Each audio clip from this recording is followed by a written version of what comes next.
Japan के एक कब्रिस्तान में एक ऐसा मंज़र है कि मौत किसी को अच्छी लगती नहीं है, लेकिन जापान एक ऐसी जगह है जहाँ पे मरने के बाद जो कब्रिस्तान है उसको देख लिया जाए तो मरने का भी दिल कर आता है। ये देखिए मेरे पीछे कितना खूबसूरत कब्रिस्तान है। इतनी खूबसूरत कब्रें मैंने अपनी लाइफ में कभी नहीं देखी। आपको और दिखाते हैं आगे जाके। ये जापान के जिस भी जगह पे चले जाएँ किसी इलाके में, वहाँ पे उनके इलाका ही कब्रिस्तान होता है और इतनी खूबसूरत कब्रें हैं कि यहाँ पे आके वापस जाने को दिल नहीं करता आपका। बिल्कुल पार्क की तरह होती हैं और संगमरमर का सही जो इस्तेमाल किया गया उन कब्रों के अंदर है। और इसके अलावा यहाँ एक और बड़ी दिलचस्प बात है कब्रों के मतलब कि यहाँ की फैमिली की एक कब्र होती है और उसी एक कब्र को ही पूरी फैमिली में बांटा जाता है। जब कोई एक फौत हो जाता है तो उसकी कब्र बनाने के बाद बड़े बंदे की, तो उसके अंदर ही फिर बाकी जो लोग फौत होते जाते हैं उनकी जो खाक होती है डाल देते हैं। अभी इसको और मैं दिखाता हूँ आपको करीब से जाके। मेरे साथ आर्य भाई भी आए हैं, उन्होंने मुझे थोड़ा बताया था, मैं उनसे बात भी करता हूँ इस बारे में कि ये कब्रों का क्या चक्कर है। तो मज़ीद हम उनसे बात करते हैं। अभी ये देखिए कितना खूबसूरत मंजर है कब्रों का, कितनी प्यारी ब्लैक और वाइट संगमरमर की ये कब्रें हैं। तो आर्य भाई से बात करते हैं, पूछते हैं आर्य भाई मुझे बताइए ये जो इतनी खूबसूरत कब्रें हैं ये जापान में ये क्या कल्चर है, कितनी खूबसूरत कब्रें हैं? जी, ये जब जापानीज़ लोगों में कल्चर है यहाँ का पुराने ज़माने से। अभी तो अल्हम्दुलिल्लाह हमारा कोई मुसलमान अगर यहाँ पे उसकी डेथ हो जाती है तो उसको हम लोग अपना कब्रिस्तान की जगह लिए हुए। ये जापानी लोगों का सिर्फ है। ये फॉर एग्ज़ाम्पल ये मेरे ससुराल वालों की, सास और ससुर की और उनके बेटे की, सब की एक ही कब्र में सारे ये दफनाए जाते हैं। मतलब कि उनकी खाक जो है उसको सुपुर्द खाक किया जाता है। जी, आपने सुना कि दायार भाई ने कि यहाँ पे ना एक ही कब्र के अंदर एक सुराख सा बना देते हैं और उनकी फिर सारी वो खाक उसमें डालते रहते हैं। और ये देखिए कितना प्यारा एक कब्र का मंजर है। यहाँ भी एक फैमिली और उसके पीछे ना लकड़ी की तख्तियाँ आपको नज़र आ रही होंगी। उन तख्तियों के ऊपर उन मरने वालों का नाम और उनकी उम्र लिख दी जाती है और तख्ती पीछे लगा दी जाती है ताकि पता चल सके इस कब्र में कितने लोग जो है ना वो दफन है। तो ये यहाँ का कल्चर है। ये पाकिस्तान में तो एक आदमी के लिए या एक फ़र्द के लिए एक ही कब्र रखी जाती है, लेकिन यहाँ पर एक ही कब्र के अंदर अपनी फैमिली के सब लोग ही दफनाने का रवाज है। और ये जापान के जिस भी इलाके में जाएं ये खूबसूरत कब्रिस्तान आपको ज़रूर मिलेगा, जहाँ पे जैसे अगर पार्क खूबसूरत हैं, सड़कें खूबसूरत हैं, तो उनके कब्रें भी उसी तरह बहुत ज़्यादा ही खूबसूरत हैं। और ये मंज़र आप देख रहे हैं बड़ा ज़बरदस्त किस्म का मंज़र है। तो कब्रें यहाँ पे थोड़ा मुझे अच्छा नहीं लग रहा कि मैं अब ज़रा बात कर रहा हूँ, मुझे कब्र का एहतराम करना चाहिए, लेकिन मैं चाहता था कि हमारे जो जानने वाले दोस्त हैं वो देखें कि जापान की कब्रें कितनी खूबसूरत हैं। तो इन्हीं कब्रों को देख के ये भी अंदाज़ा होता है कि मौत के बाद भी इंसान अगर रहे कहीं तो अच्छी जगह पे रहे। तो ये चीज़ जापान ने साबित कर दी कि उन्होंने अपने रहने के लिए जो घर बनाए वो भी अच्छे हैं और मरने के बाद जो कब्रें बनाई वो भी अपने कल्चर की तरह बड़ी खूबसूरत हैं।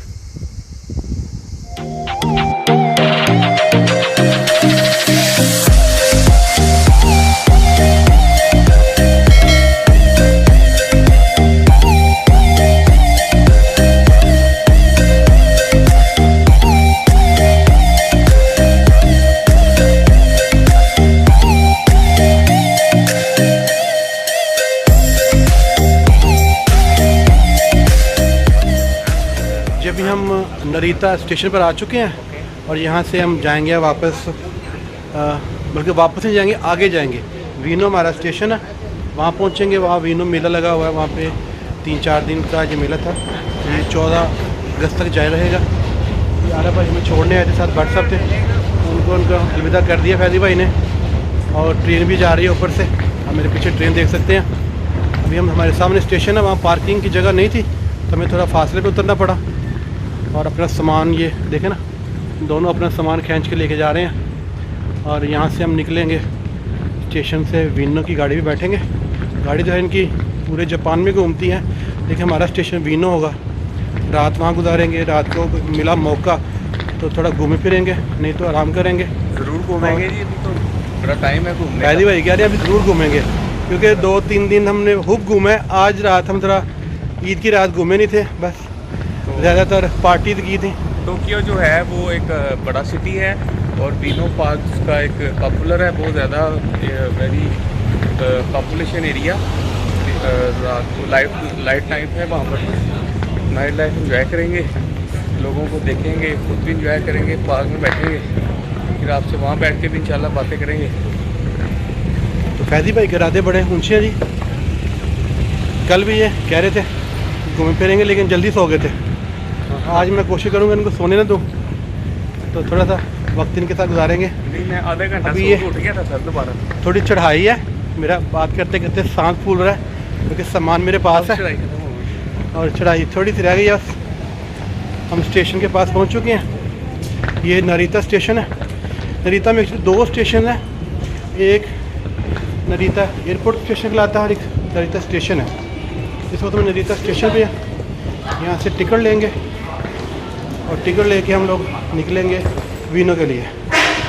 आप यहाँ से विंडो से ले लीजिए। वीनो टोक्यो, बोलिए वीनो टोक्यो। फैज़ी भाई यहाँ से टिकट निकाल रहे हैं वीनो के लिए।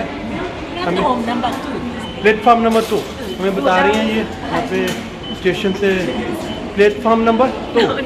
ओके, प्लेटफॉर्म नंबर 2 पे जाएंगे हम जी।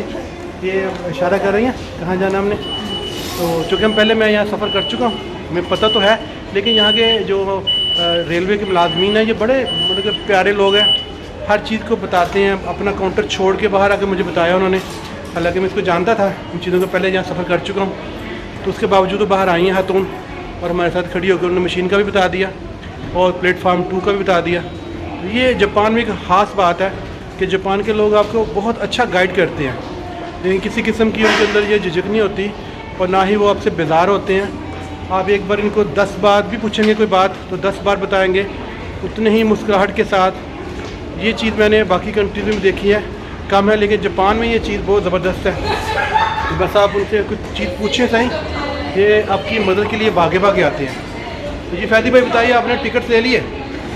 दिखाइए ज़रा टिकट्स अपने। जी, ये मैंने 2 टिकट्स लिए हैं। ये जो नरीता से वीनो तक कितना किराया बताइए? 840 यहाँ की यन है, राउंड अबाउट पाकिस्तानी 1300 बन जाएगा, तकरीबन 1300 बन जाएगा जी। बनेगा। तो ये बहुत इजी प्रोसेस है। पहले तो एक लैंग्वेज का इशू था, लेकिन जब हम लैंग्वेज को चेंज कर देते हैं तो बिल्कुल आसान हो जाता है। तो जी। मेरा ख्याल है कि ट्रेन का टाइम हो रहा है, हमें जल्दी से जल्दी ट्रेन के पास पहुंचना चाहिए। ठीक है, ऐसा ना हो स्टेशन पे जाएं और चले जी ट्रेन आप मिस ना हो अपना जाए। सामान पकड़िए और हम चलते हैं स्टेशन की तरफ। प्लेटफॉर्म नंबर 2 पे जाएंगे। ये हम पहुँच चुके हैं वीनो स्टेशन पे और यहाँ से बाहर निकलेंगे और फैज़ी भाई ने यहाँ पे कैपिटल होटल बुक किया है। हम देखते हैं पहला हमारा एक्सपीरियंस है कि कैपिटल होटल कैसा है। मुझे इससे पहले कभी कैपिटल होटल रहने का इत्तेफाक तो नहीं हुआ, लेकिन वीडियो तो मैं देखा था काफ़ी अच्छी जगह है, लेकिन ये जगह सही तो पता लगेगा जाने के बाद। ये वीनो स्टेशन है, ट्रेन रुक चुकी है, सारी लोग बाहर निकल चुके हैं। हम भी अब निकलेंगे बाहर यहाँ से और बाहर जाकर देखते हैं। यहाँ से तकरीबन कोई 700 मीटर में बताया गया था होटल है। होटल नहीं बल्कि वो कैपिटल होटल है। पहली बार मैं कैपिटल होटल में जाऊँगा और देखते हैं कैपिटल होटल कैसा एक्सपीरियंस होता है हमारा।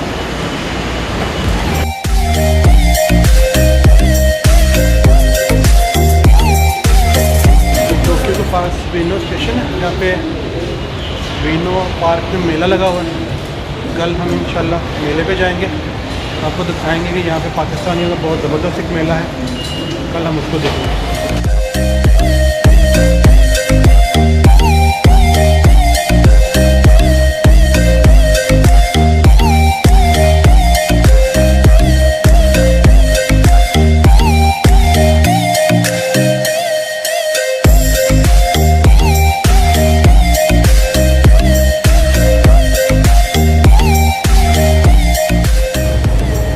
हम वीनो स्टेशन के बाहर आ चुके हैं रोड के ऊपर और फैज़ी भाई ने एक बड़ा मज़े की बात की, मैं चाहूँगा कि आप उन्हीं से सुने। जी बताइए। असल बात तो अब पहुँचे हम असल जगह पर, तो पहुँचे हैं हम। तो गांव में फिरते रहे पहले असल जापान तो अब देखा मैंने, ये तो हमें लेट हो गए हम। फैज़ी भाई एक होटल को देख के परेशान हो रहे थे और कहते कि अभी हमने जापान तो असल आप पहुँचे हैं, अभी तो जापान आगे है, अभी तो हम टोक्यो नहीं पहुँचे। इंशाल्लाह जब टोक्यो जाएंगे तो फिर जापान का एक नया नज़ारा आपके सामने होगा।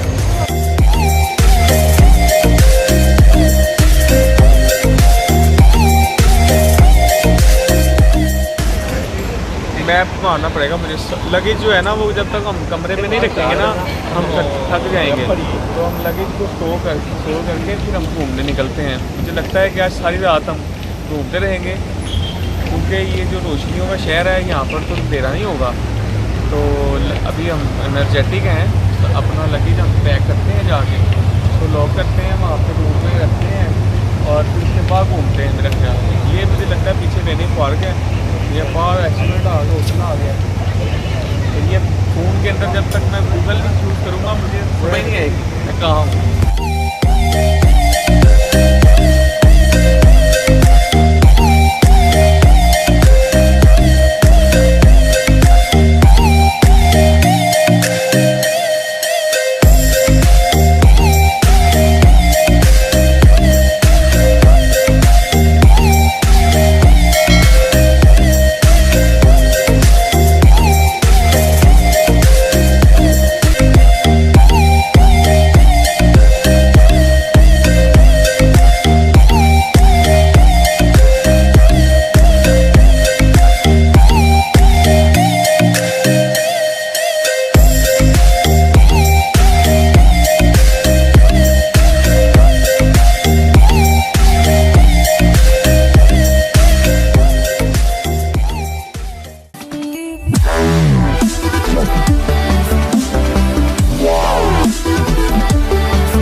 Yeah.